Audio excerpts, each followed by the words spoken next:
My speech today is titled Cricket, the Sport of Our Ancestors.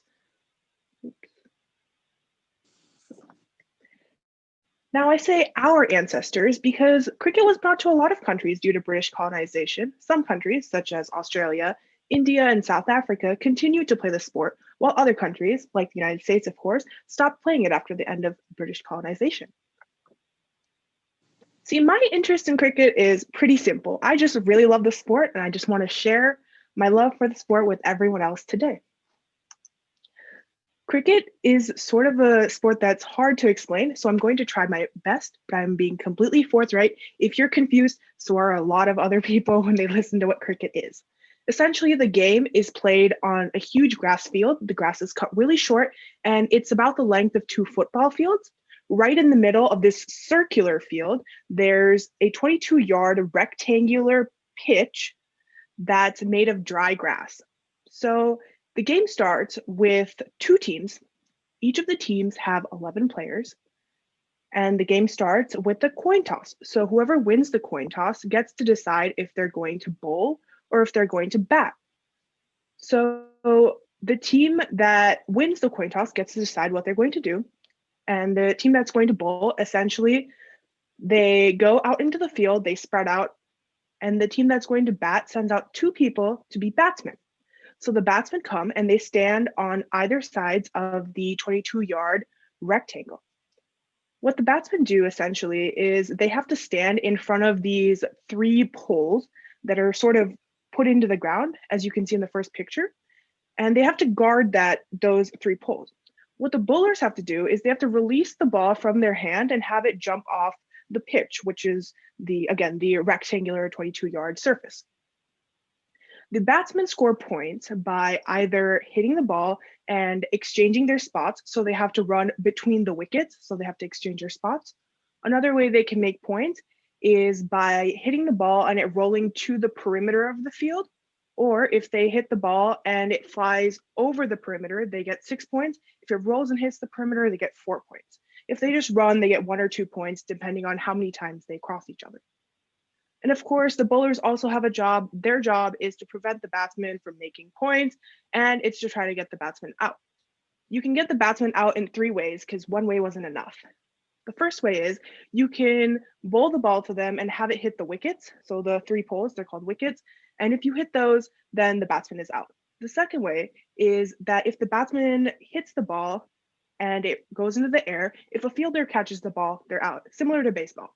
The third way is that when the 2 batsmen are running and they're crossing each other, if they can't get to their end of the 22-yard rectangle, then one of the fielders can throw the ball at the wickets.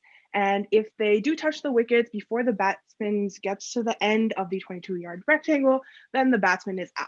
I know that sounds really confusing, but here's when it gets even more confusing, right? So when a batsman gets out, another player from that team comes and starts playing. So they start batting again. Essentially, the game ends when not 11, but only 10 of the batsmen are out. And this is because the 11th person needs a partner to play with. So because they won't have a partner, they can't quite play the game. So it ends after 10 people are out. Then the sides switch, and essentially the team that was bowling before now is batting, and the team that was batting is bowling, and the bowling team has to meet the total set by the batting team.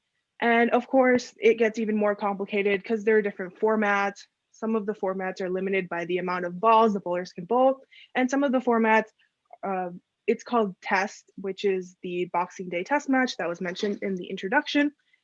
Those are just about if you can play without all your wickets falling. So I sort of like the sport because it's sort of like a game of chess. Essentially, it's a tug of war between the bowler and the batsman. The bowler is bowling the ball and it's bouncing off the pitch, so it can deflect in different angles. It can go to the right, to the left, in the middle, all sorts of different directions. And of course, there's more variation than that. The bowler can use their fingers, their arms to sort of spin the ball. So if they spin the ball, then obviously the angle that it's going to be delivered to the batsman changes. Additionally, they can change where they pitch it on the huge 22-yard rectangle.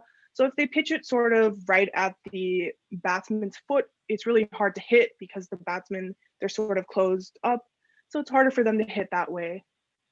And of course, there's more variation because sometimes the pitches vary, the fields vary. Sometimes the fields are 133 yards long, and sometimes they're 150, things like that.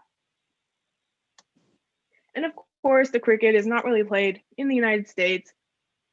There's a couple of stadiums here and there, but mostly there because players from the West Indies need a field to play in sometimes, so they play in Florida. Other than that, the United States is slowly getting into cricket, I would say. It sort of plays T20 leagues, which are these limited over, really fast-paced games. And I'm personally very excited by it, mostly because I love when more countries play cricket, because that just increases the versatility in the players and pitches and everything. So that's basically my love for the sport cricket. And I know most of you are probably really confused right now because it's a confusing game. But if you ever get a chance, watch a game and see if you understand it. Thank you.